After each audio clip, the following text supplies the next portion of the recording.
nourish our spirits. Make us one body with the living Word of God. Make us one body with the living Word of God. In the name of the Father, and the Son, the Holy Spirit. Amen. The grace of our Lord Jesus Christ and the love of God, and the fellowship of the Holy Spirit be with you all. And with your spirit. Good afternoon to all of you. Good afternoon, Father. Apologies for being late in this Mass. My dear friends, as we begin once again our celebration, we once again call to mind our sins and so prepare ourselves to celebrate the sacred mysteries. Altogether, I confess to Almighty God and to you, my brothers and sisters, that I have greatly sinned in my thoughts and in my words, in what I have done, in what I have failed to do, through my fault, through my most grievous fault. And therefore I ask the Blessed Mary, ever Virgin, all the angels and saints, and you, my brothers and sisters, to pray for me to the Lord our God. May the Almighty God have mercy on us, forgive us our sins, and bring us to everlasting life. Amen. Lord have mercy. Lord have mercy. Christ have mercy. Christ have mercy. Lord have mercy. Lord have mercy. Let us pray. God, protector of those who hope in you, without whom nothing has firm foundation, nothing is holy, bestow in abundance your mercy upon us, and grant that with you as our ruler and guide, we may use the good things that pass in such a way as to hold fast even now to those that ever endure. Through our Lord Jesus Christ, your Son, who lives and reigns with you in the unity of the Holy Spirit, one God, forever and ever. Amen. Please be seated. A reading from the book of Exodus. As Moses came down from Mount Sinai with the 2 tablets of the commandments in his hands, he did not know that the skin of his face had become radiant while he conversed with the Lord. When Aaron then and the other children of Israel saw Moses and noticed how radiant the skin of his face had become, they were afraid to come near him. Only after Moses called to them did Aaron and all the rulers of the community come back to him. Moses then spoke to them. Later on, all the children of Israel came up to him, and he enjoined on them all that the Lord had told him on Mount Sinai. When he finished speaking with them, he put a veil over his face. Whenever Moses entered the presence of the Lord to converse with him, he removed the veil until he came out again. On coming out, he would tell the children of Israel all that had been commanded. Then the children of Israel would see that the skin of Moses' face was radiant. So he would again put the veil over his face until he went into converse with the Lord. The word of the Lord. Thanks be to God. Holy is the Lord our God. Holy is the Lord our God. Extol the Lord our God and worship at his footstool. Holy is he. Holy is the Lord our God. Moses and Aaron were among his priests, and Samuel among those who called upon his name. They called upon the Lord, and he answered them. Holy is the Lord our God. From the pillar of cloud he spoke to them. They heard his decrees and the law he gave them. Holy is the Lord our God. Extol the Lord our God, and worship at his holy mountain, for holy is the Lord our God. Holy is the Lord our God. Please stand.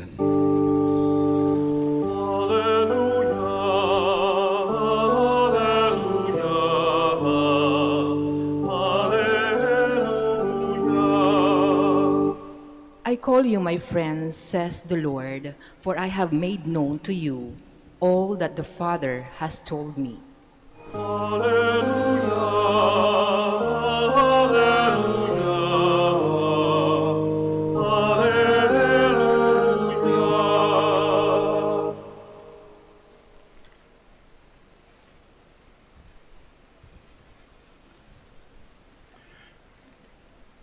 The Lord be with you. And with your spirit. A reading from the Holy Gospel according to Matthew. Glory to you, O Lord. Jesus said to his disciples, "The kingdom of heaven is like a treasure buried in a field, which a person finds and hides again, and out of joy goes and sells all that he has and buys that field." Again, the kingdom of heaven is like a merchant searching for fine pearls. When he finds a pearl of great price, he goes and sells all that he has and buys it. My dear friends, the gospel of the Lord. Praise to you, Lord Jesus Christ. Please be seated. Sa ating binasang ebanghelyo, the Lord is pointing to us, indicating to us, telling us na kapag nasumpungan mo na yung isang bagay na gusto mong gawin, matagal mo nang pinakaasam-asam, at kapag nasumpungan mo na yon, everything else become secondary. Ganda ng kwento po, sapagkat ano ba yung paghahari ng Diyos? Paano mo ba ito masusumpungan? Ipinahilimbawa ng Panginoon na yung paghahari ng Diyos ay isang katulad ng kapag ikaw ay naghahanap ng isang precious na mga bagay, precious na mga gamit, kung anong inaasam natin, at lahat tayo merong ganong mga inaasam-asam sa buhay. Kaya nga itong lugar na ito is a place where people would come, people would bring their hopes, their prayers, their supplications, at iniaangat kay Apo Bakit. No? We all have that, no, in our hearts. Meron tayong mga pinakakaasam-asam. And the Lord says that the kingdom of God is something na kapag nasumpungan mo na yon, everything else becomes secondary. Nasumpungan nyo na po ba yon? No? Dati-rati, kapag paano kayo naka-arrive doon sa punto na sinabi ninyo sa sarili ninyo na eto na yung pakakasalan ko, ito na yung the one. Diba? Sinasabi na ito na yung the one. No? Pagkatapos ng after 5 years, 10 years, hindi pala siya yung the one. No? Paano kayo? Kasi after that, you will see, o kaya pinakaasam-asam mo na yung trabahong ito. Lord, makamtan ko lang yung trabaho na ito. Pagka nakuha ko na ito, okay na ako. Set up for life na ako. And then 5 years into the work, 10 years into the work, nawawala na ng gana. Hindi pala ito yung work na gusto kong gawin for the rest of my life. If you have that kind of feeling, that's normal. Bakit? Humihinga pa tayo. No? Andito pa tayo sa mundo na yung mga bagay-bagay is just passing away. The kingdom of God is like a treasure that when we find, everything else will not matter anymore. Kaya po, pagka dumating na yon sa buhay natin, ang sabi ng Panginoon is that when you find it, when you encounter me, no, then everything else becomes secondary. Kami po, ay lahat po kami ay dumadaan sa kamay, so to speak, ni Santo Tomas, sapagkat lahat po ng nagpapari, ang pinag-aaralan ay yung filosofiya ni Santo Tomas de Aquino. Yung sinulat niya, pagkadami-dami at pagkahaba-haba, Thomistic philosophy ay nasa salitang Latin pa nung kami po ay nag-aaral. At talagang tawag nito, tinatranslate pa namin yon bago maintindihan. Prolific magsulat si Santo Tomas. Ang dami niyang nasusulat, no? And then one day, he had a beatific vision. The beatific vision meaning to say, kaharap na niya yung sinusulat niya, kaharap na niya yung pinag-aaralan niya, kaharap na niya yung rinireflecta niya, and he was writing about it profusely and prolific way. Ang dami-dami niyang nasulat. Alam niyo po ba, pagkatapos niyang makaengkwentro yung Diyos sa beatific vision, ang sabi sa kanya, Thomas, you have written well of me. Pagkatapos nun, hindi na nagsusulat si Santo Tomas. Sapagkat ang sabi niya, everything that I have written, I straw. The pearl of great price, the treasure, andoon na, kaharap na niya, and everything pales in comparison. My dear friends, in the gospel, we are being reminded that we're going to go on searching for something that will not fade, something that will satisfy us, that when it satisfies us, we're not going to look for anything anymore. For as long as we are living, our satisfaction will somehow always be wanting. For as long as we are alive, we will continue to pursue sometimes yung tanso na akala natin ay ginto. Kaya nga siguro ang isa sa tinuturo sa atin ng Ebanghelyo ngayon ay matutong kumilatis. Totoo ba yan? Magdadala ba yan sa iyo sa kalangitan na ang maengkukwentro mo ay ang Panginoon? But the assurance is that the kingdom of heaven is here and is at hand. Dear friends, sometimes we foolishly pursue things that fade away. We do not stop. We learn from this foolishness. We continue searching, and that is what the Lord is hoping and asking from all of us. Continue the search, continue looking, because eventually we will be able to obtain that pearl of great price. Can you all stand? Let us heed the invitation of God, our Father, to ask from Him what we wish Him to give us, and let it be what is important. And let your response be, Lord, hear our prayer. Lord, hear our prayer. That the Holy Father and the bishops may be guided and inspired by the wisdom of the gospel, let us pray to the Lord. Lord, hear our prayer. That we may use the material gifts necessary for our well-being in a proper way and not become victims of greed and selfishness, let us pray to the Lord. Lord, hear our prayer. That those who are searching for the truth may daily come to a deeper appreciation of faith in Jesus Christ as the pearl of great price, let us pray to the Lord. Lord, hear our prayer. That the sick and those who care for them may be blessed in their sacrifices, let us pray to the Lord. Lord, hear our prayer. That those who have departed from this life may rest in eternal peace, let us pray to the Lord. Lord, hear our prayer. We continue to pray for all the devotees of Our Lady of the Rosary of Manaoag, for their well-being, for their health. We pray to the Lord. Lord, hear our prayer. We also continue to pray for all the frontliners and all those who are helping and making the Filipinos safe, for all our leaders, both in the church and in the government, for their enlightenment, guidance. We pray to the Lord. Lord, hear our prayer. Now we pause for a while in silence. You now offer your personal intentions. Heavenly Father, source of all that is good in life, help us to use your gifts wisely and to rejoice in the treasure of your love. We ask this through Christ our Lord. Amen. Please be seated.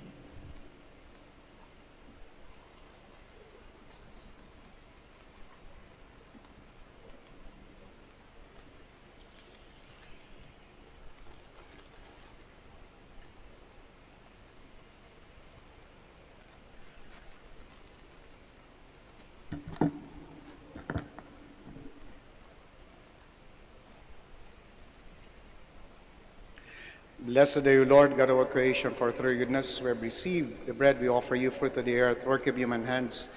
It will become for us the bread of life. Blessed be God forever.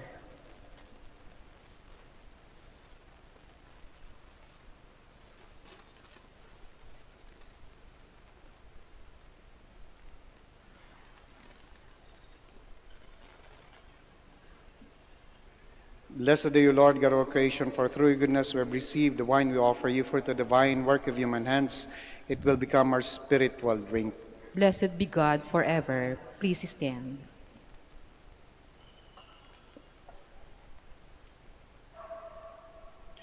Pray, my dear friends, that my sacrifice and yours may be acceptable to God the Almighty Father. May the Lord accept the sacrifice at your hands for the praise and glory of his name, for our good and the good of all his holy church. Accept, O Lord, we pray, the offerings which we bring from the abundance of your gifts, that through the powerful working of your grace, these most sacred mysteries may sanctify our present way of life and lead us to eternal gladness through Christ our Lord. Amen. The Lord be with you. And with your spirit. Lift up your hearts. We lift them up to the Let Lord. us give thanks to the Lord our God. It is right and just. It is truly right and just, our duty and our salvation, always and everywhere to give you thanks, Lord, Holy Father, Almighty and eternal God, for in goodness you created man, and when he was justly condemned, in mercy you redeemed him, through Christ our Lord. Through him the angels praise your majesty, dominions adore, and powers tremble before you. Heaven and virtues of heaven and the blessed seraphim worship together with exaltation. May our voices, we pray, join with theirs in humble praise as we acclaim. Holy, Holy, Holy, Holy Lord God of hosts, heaven and earth are full of your glory. Hosanna in the highest. Blessed is he who comes in the name of the Lord. Hosanna in the highest. Please kneel. You are indeed holy, O Lord, the fount of all holiness. Make holy, therefore, these gifts, we pray, by sending down your Spirit upon them like the dewfall, so that they may become for us the body and blood of our Lord Jesus Christ. At the time he was betrayed and entered willingly into his passion, he took bread and, giving thanks, broke it and gave it to his disciples, saying, "Take these, all of you, and eat of it, for this is my body, which will be given up for you."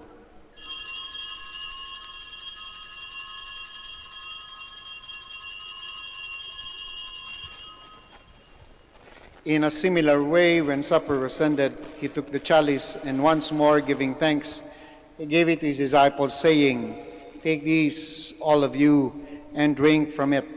For this is the chalice of my blood, the blood of the new and eternal covenant, which will be poured out for you and for many for the forgiveness of sins.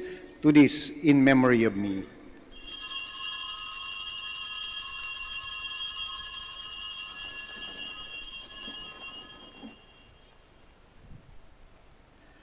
The mystery of faith. When we eat this bread and drink this cup, we proclaim your death, O Lord, until you come again. Therefore, as we celebrate the memorial of his death and resurrection, we offer you, Lord, the bread of life and the chalice of salvation, giving thanks that you've held us worthy to be in your presence and minister to you. Humbly we pray that, partaking of the body and blood of Christ, we may be gathered into one by the Holy Spirit. Remember, Lord, your church spread throughout the world, and bring her to the fullness of charity, together with Francis, our Pope, Socrates, our Archbishop, Fidelis, our Auxiliary Bishop, Gerard, the Master of the Order of Preachers, and all the clergy. Remember also our brothers and sisters who have fallen asleep in the hope of the resurrection, and all who have died in your mercy. Welcome them into the light of your face. Have mercy on us all, we pray, that with the Blessed Virgin Mary, Mother of God, with the blessed apostles, and all the saints who have pleased you throughout the ages, we may merit to be co-heirs to eternal life, and may praise and glorify you through your Son, Jesus Christ. Through him, and with him, and in him, O God Almighty Father, in the unity of the Holy Spirit, all glory and honor is yours, forever and ever. Amen. Amen. Jesus taught us to call God our Father, and so we have the courage to pray. Our Father, who art in heaven, hallowed be thy name. Thy kingdom come. Thy will be done on earth as it is in heaven. Give us this day our daily bread, and forgive us our trespasses, as we forgive those who trespass against us. And lead us not into temptation, but deliver us from evil. Amen. Deliver us, Lord, we pray, from every evil. Graciously grant peace in our days, that by the help of your mercy we may be always free from sin and safe from all distress, as we await the blessed hope and the coming of our Savior, Jesus Christ. For the kingdom, the power, and the glory are yours, now and forever. Lord Jesus Christ, who said to the apostles, "Peace I leave you, my peace I give you," look not on our sins, but on the faith of your church, and graciously grant her peace and unity in accordance with your will, who live and reign forever and ever. Amen. The peace of the Lord be with you always. And with your spirit. We offer to one another the sign of Christ's peace. Peace be with you. Lamb of God, You take away the sins of the world, have mercy on us. Lamb of God, you take away the sins of the world, have mercy on us. Lamb of God, you take away the sins of the world, grant us peace. Please kneel. my dear friends, my dear brothers and sisters, behold our Lord Jesus Christ, the Lamb of God. Behold him who takes away the sins of the world. Blessed are those called to the supper of the Lamb. Lord, I am not worthy that you should enter under my roof, but only say the word, and my soul shall be healed. Body and blood of Christ, bring me to everlasting life.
At magpapala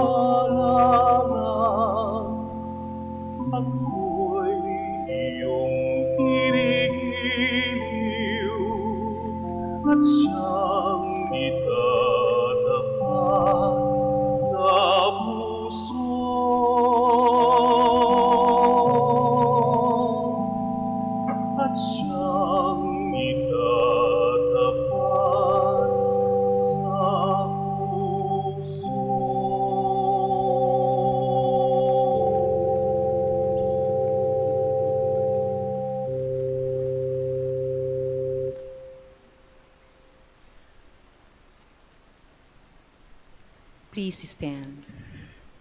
Let us pray.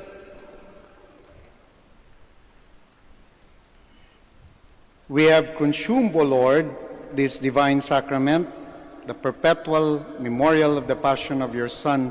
Grant, we pray, that this gift, which He Himself gave us with love beyond all telling, may profit us for salvation through Christ our Lord. Amen. Before I give the final blessing, maraming salamat po sa pagdalaw ninyo sa Minor Basilica of Our Lady of the Rosary of Manaoag, kahit maulan, at maraming salamat sa pakikiisa ninyo sa banal na misa.